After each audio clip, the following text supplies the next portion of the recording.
You want to trade him in the West? You want to keep the I don't really want to trade him in the West, but the 10 grand is 10 grand. So it's the West. I mean, if you want to keep him in the West, if you match it, it's yours. I won't go back to him.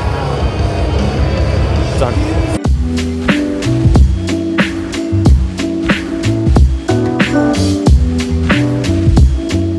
I'm not only ready, I'm extremely excited. You know, not having the opportunity last year to start from the beginning, having an entire off season with my staff to really start planning and get down to the specifics. I mean, we have a pretty good grasp of what we're doing before we get down here, and we kind of want to see the guys that we have on our list. If you're coming here not doing your homework, it's useless. You might as well just throw a dart in the wall and whoever you hit, you pick. Do any of these guys give a different look than someone else we have on the roster already in that position? I am making sure that you can't use any of this on film. You can use the audio, but you will not be using this. But I always look for in this, even though in these type of games, is even though there's no cohesion, not a lot of teamwork, guys haven't played yet, it's one kid who kind of tries to set the pace. See, this kid is spacing is always good. Checks his shoulders, moves pretty well. I would go there, I would go there, and then I would go there. He's actually the fourth choice, which means he's never going to play. Ooh, good finish. Have one, kid. That is one big dude, man. I'm going to sit silent whenever they make me wear this mic. I'd like to see him flip it though and put Lopez and him up top and just play a 4-4-2. He can play, man. He's technical. He's been technical since he was little. What we'll do is obviously we have the 10th pick, we have first round pick and a second round pick. We don't need to worry about third and fourth. For each one of these guys, if you take him in the first round, give him a 1. If you take him in the second round, give him a 2. 0. 2. Oh, attaboy. Yeah, but are you saying that because of what you saw of him at school? Yeah. You're not saying that because of today? No, Bible. I have him as a 1. Wasn't trying to do anything really. Yeah. Just kept it Okay. simple. Yeah, control the ball. We're not judging the draft based on these 3 games. We know that. This is just the discussion piece of like a little bit of guidance. Strong athlete, quick, good finisher. Moving off the ball is decent. Ooh, Mike's thinking about it. Mike's thinking about I it. need to see him again. Okay, so To be a GM, do you have to have no hair? Well, what's that supposed to mean? I mean, look at you two.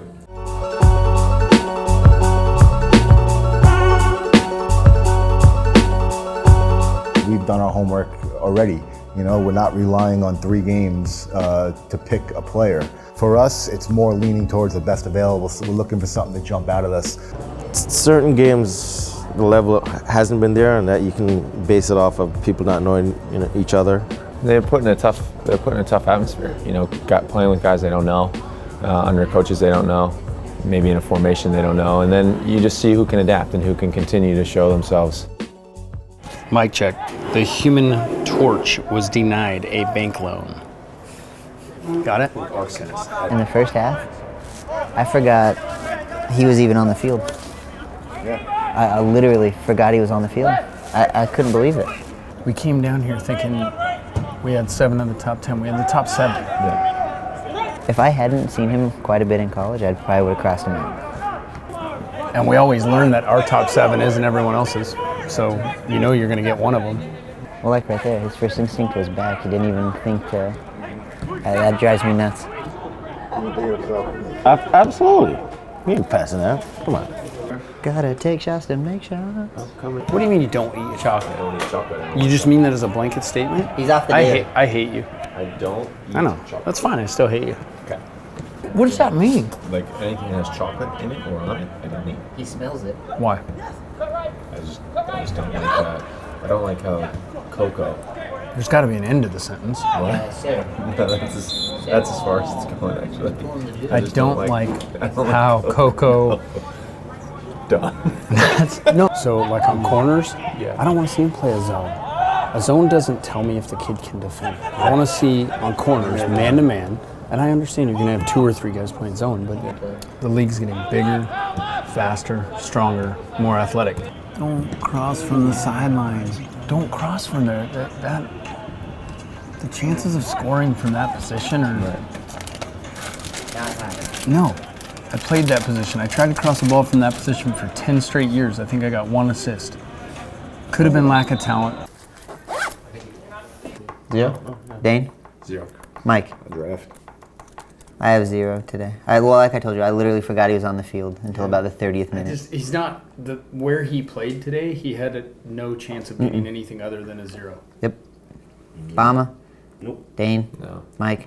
I have him as a 2 draft from today. Strong hold up, good presence in the box. He wasn't terrible He was all right today. Yeah. That's the one thing about this is you rate them as you see it because the discussion is the most valuable part of this to find out where we end up. 2. Dane? Draft. Mike? 2. Wibes? Draft. Draft for me? Do you know what Bama's first question was 3 years ago? The kid walks in and he sits down, and the kid was nervous. You could tell. And Bama goes, Xbox or PlayStation? and we stop and we're like, kind of like, what? And the kid answers, and Bama's like, yeah, me too. And they start talking about video games. All right, so interviews for tomorrow.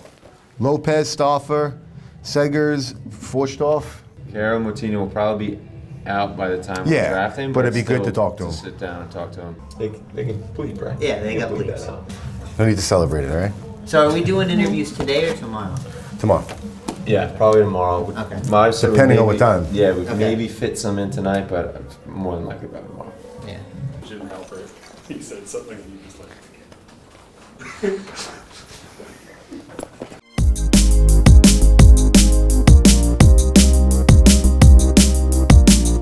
How are you, bud? I'm good, thanks. Where do you want me? Yeah, right here's good. Oh, man, all right? Good, how are you? Good, you enjoying time here? Oh yeah, loving it. Having a good time. Yeah, so just so you know, just expectation, this is just a couple of questions, you know, we're not going to keep you here very long. But just for me, tell me a bit about yourself, your background, where you're from, family.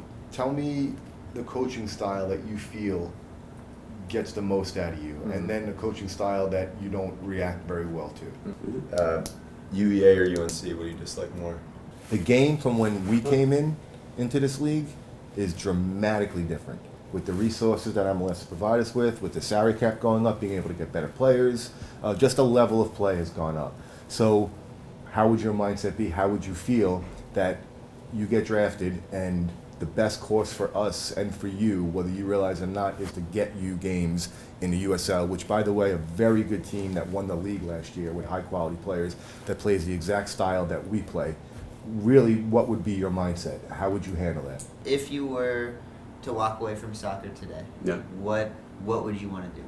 You have 10 seconds to answer this question, okay? Give me your top 5 players in MLS right now. Go. Appreciate you coming in, man. No, my pleasure. All right, and looking forward to seeing you play tomorrow. Great meeting you, man. You as well. Thanks. Yeah, you as well. Thank you guys.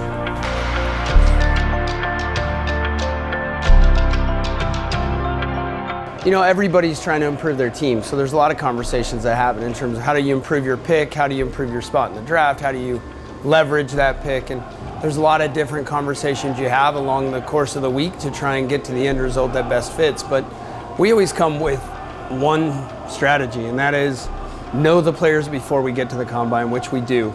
If those games change your list, it probably means we didn't scout thorough enough during the season, and therefore we go in comfortable with the selections we're going to make. And at that point, all those other conversations are more about whether or not it makes sense to trade the pick. Everyone thinks they're going to outsmart the world, including us. So trading the pick is just a reality.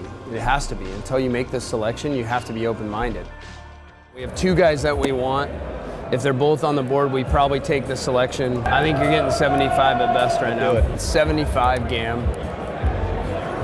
If our guy's not on the board, we'll do it. I like both sides of it. We all like both sides of it because we like developing players, but still. And to compete with Aaron Herrera, Adam Henley, we don't know the timeline. So whenever Tony's healthy and Sean Barry can play out there in a pinch.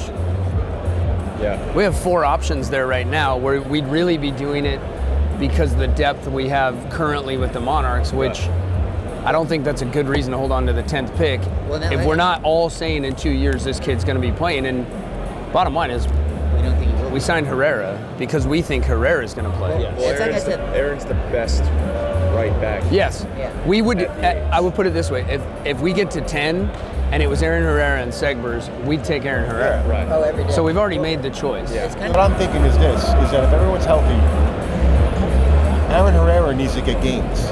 Would we all agree that we don't want Herrera sitting 34 games on the bench? 100%. I don't want to put a scarf on a kid and trade him. Yeah, if our guy goes, we'd do 75. I just texted, but I don't know if my 2G phone works. As opposed to keeping that roster spot available for maybe someone that isn't as much of a project, i.e., maybe it's one of the Monarchs guys that we already know and like. Maybe we keep that roster spot open and see what happens in the summer. Transition the best Monarchs player up. LAFC are now on the clock. All right, let's go. Betting time. Who they take? Moutinho. You were right. I was wrong. You see the world as a coach, the all-knowing. A lot of people around here that look real serious right now. You got to figure out a way to enjoy moments like this in our job. For crying out loud. Smile, people. Don, we'd like to take a timeout. Why? Well, we all need to use the restroom. Oh, there she is. Oh. He offered 75 TAM for it. 3 picks left. Should we try and move it now? 3 plays available. What's that? From online. Right. No, it has to be 50, so it's got to be 75 plus 50. I don't think you're gonna. Yeah, I don't think you're gonna move off of your number. You made it pretty clear. So it's really a decision of do we want to trade it in conference or out of conference? And I would say out of conference. So we'll see what happens. With the 9th pick of the first round of the 2018 MLS SuperDraft, forward Mark Segbers. I mean, if I know it's got to be 50, but we'd rather have the 75 GAM. So it'd have to be match it. It's yours. I won't go back to it.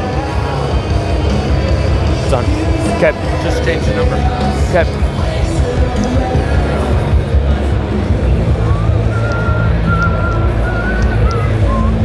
We have a trade to announce involving Real Salt Lake and the Chicago Fire. Real Salt Lake have traded the 10th pick in the MLS SuperDraft to the Chicago Fire for $85,000 of allocation money. So you have 3 first-round picks and you got money in 2 players. Right. And they already have loyalty and we know them.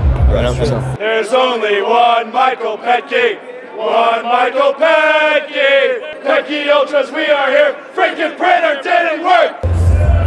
I'm interested to see who they take. Lopez?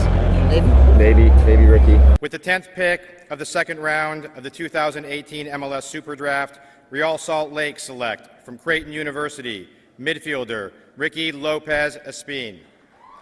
Ricky, congrats, man. Yeah, thank Happy you. to have you. For having me. Thank you. Just enjoy it. You have an course. excellent opportunity. It all course, depends yeah. on how you do. Of course. In preseason, come in with the right attitude. Of course, all right? yeah. And Thank we're you. good. So This is your PR guy? How are you? Matt? Hi, Ricky. Nice to meet you. Ricky and the allocation are only 2 of the assets that we acquired. We also signed Aaron Herrera and Corey Baird. And these are the 3 guys, you know, with those 3 guys plus a little bit of general allocation money, we were really, really happy with how we went this offseason in terms of youth and in terms of potential.